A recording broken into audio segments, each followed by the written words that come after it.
White House aides infuriated as Trump bulldozes his own infrastructure plan.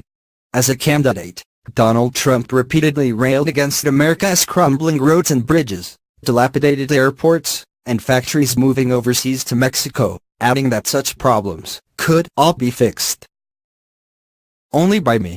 Yet after he was inexplicably elected, instead of designing a plan that could actually win Democratic support, not to mention the support of many Americans, the self-described genius decided to direct his energies first toward attempting to kill Obamacare and second toward passing a wildly unpopular tax bill.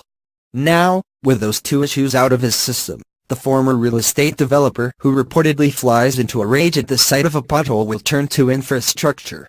So far, though, the administration's attempts to formulate a coherent policy are going about as well as its so-called Infrastructure Week. Trump has frequently described himself as a builder, regaling audiences with stories from his real estate days, and donning hard hats with aplomb. Last summer he looked in his element unfurling a long paper flow chart showing all the permissions purportedly required to build a highway. He also, perhaps unsurprisingly, don't seem to understand much about his own infrastructure plan. The Washington Post reports that at Camp David on Friday, the president expressed misgivings about his administration's infrastructure plan, telling Republican leaders that building projects through public-private partnerships is unlikely to work and that it may be better for the government to pursue a different path.